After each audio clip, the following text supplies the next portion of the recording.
I yield 1 minute to the Speaker of the House, whose attention to legislative detail is extraordinary. The gentlewoman from California is recognized. Thank you, Mr. Speaker. I thank the gentleman for yielding and thank him for his extraordinary leadership in putting nearly $1 trillion into the pockets of the American people. I thank him and Mr. Yarmouth, the chair of the Budget Committee, for their leadership on this legislation, of course, on this debate this afternoon. It was dazzling to see them and the Democratic chairs and members speak up about this important legislation.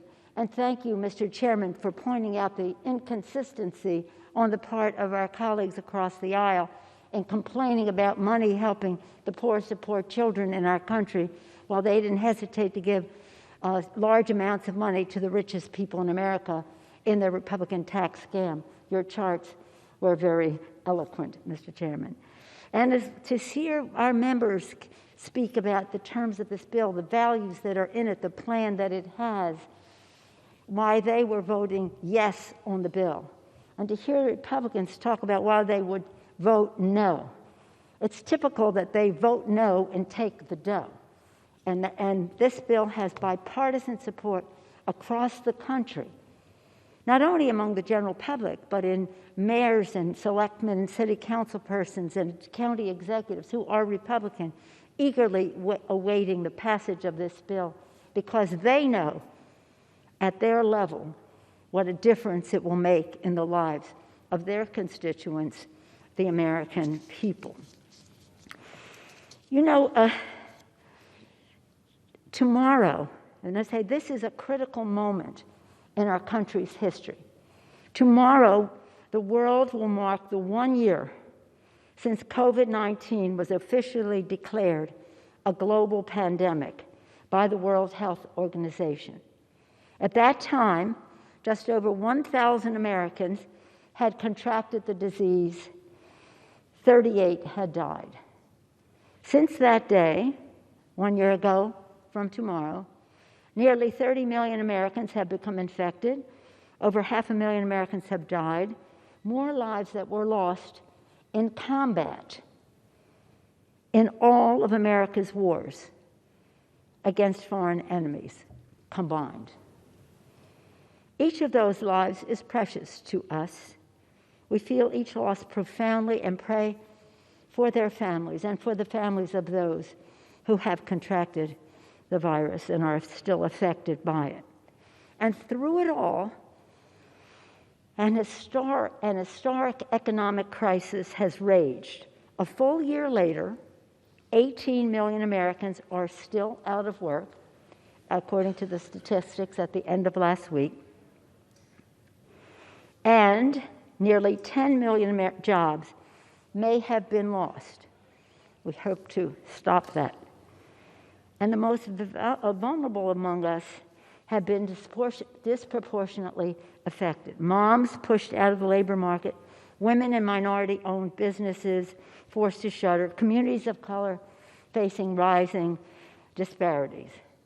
Today, we have a real opportunity for change.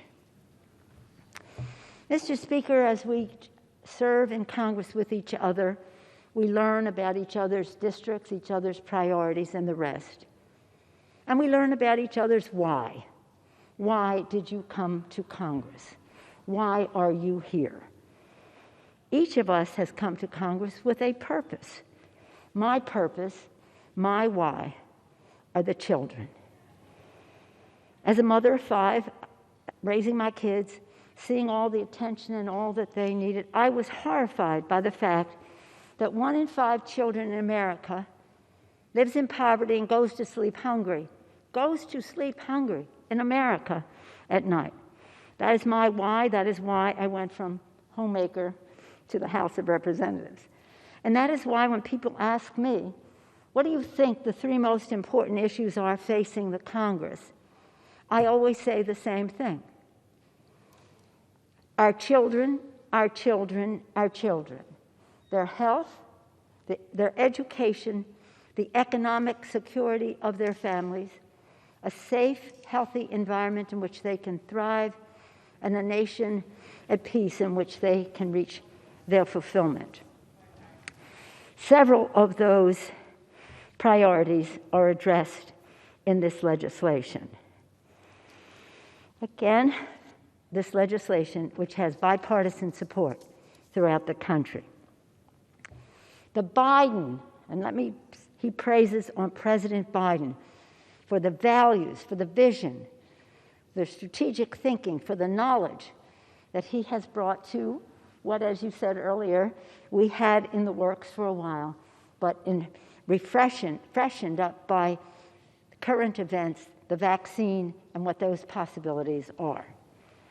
The Biden American Rescue Plan is about the children, their health, their education, the economic security of their families again. Our children's health is greatly protected by crushing the virus and by expanding access to health care through the Affordable Care Act expansions in here, Medicaid through FMAP, and in other ways as well.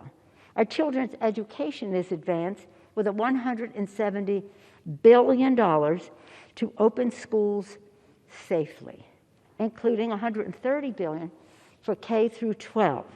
This funding will help address the social and emotional challenges that children face, as well as learning loss, as well as opening the school safely. We know what that requires.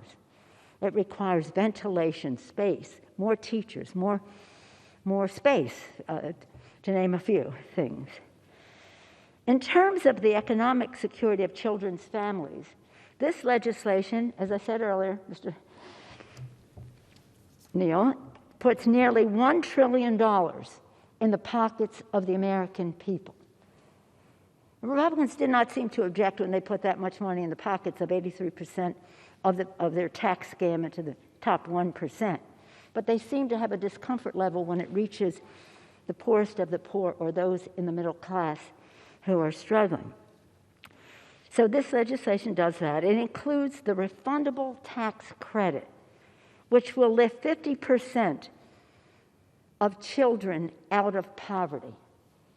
How do you say no to lifting 50% of impoverished children in America out of poverty? Children also benefit from the Earned Income Tax Credit, direct payments, and enhanced unemployment insurance benefits for their families, and the economic security of children is also enhanced by pension security of their grandparents, which is historically secured in this bill. Sometimes when I have young people come to my office and ask them, it's all about the children, it's all about the future, high school students, college students, they talk about the security of their grandparents as important because to the extent that their parents can focus on them rather than worry about the financial security of their grandparents, it's very important to the family across the board.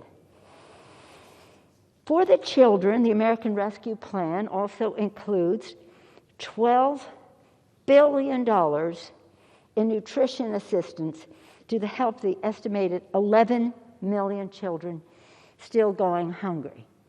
When I talk about this with my family, I say to my kids, there are millions of children food insecure in our country. That's horrible. They'll say, Mom, just say it another way. They're hungry. They're hungry. Some only get their food at school. They go to sleep hungry. If you call that food insecurity, okay, but understand this. These little children are hungry. $12 billion. $43 billion in rental, homeowner, and other housing assistance so that children of families who are on the verge of eviction can have the comfort of knowing that that won't happen. They'll have the comfort of home. $45 billion of child care to keep children learning and parents earning. That is always necessary, but even more so with the 2.3 million women losing their jobs, many of them moms. Now, everything that I mentioned here is related to the coronavirus. We have hunger issues in our country, bigger than even this. We have housing issues, we have child care issues, and the rest, very important. in our country, and it will require more than this. But this is coronavirus-centric. Child care, I'll say it again, $45 billion, most of it for child care, a little bit of it for Head Start, parents, children learning, parents earning. This is important and central to how families get through this crisis, coronavirus crisis. All of these provisions in the bill are enhanced by strengthening the support for our heroes at the state and local level. Hence, our bill was called the HEROES Act. Much of that is contained in this legislation. Heroes, because our workers at the state, county, and local level, our healthcare workers, our first responders, police and fire, our sanitation, transportation, our food workers, our teachers, make our lives possible and make the existence of our children better. Because many of these jobs are jobs that are needed. Whatever we spend on education in this bill is a small percentage of what state and local government spends on education. More than 90% of it comes from the state and local. So in this legislation, we are ensuring that state and local government keep them in their jobs, these heroes that we talked about, and will help fight the fiscal pressure that they have because of the cost of addressing the coronavirus crisis, as well as revenue lost because of shutdowns and the rest. I was raised in a mayor's household as a daughter and sister of a mayor of Baltimore. The recognition of the role that local government plays is very important to me, local and state. But the local government is the first line of defense, and we are determined to fight any attempts to weaken what was in this legislation for local government. One of the values respected in this legislation is our commitment to communities of color, including Native Americans especially, who continue to face serious health and economic disparities. This legislation will, among other steps, address the 8 in 10 minority-owned businesses on the brink of closure. 8 in 10 minority-owned businesses. The American Rescue Plan, Mr. Speaker, is a force for fairness and justice in America. This legislation is one of the most transformative and historic bills any of us will ever have the opportunity to support. It's one of the most transformative that I have seen in my over 30 years in the Congress.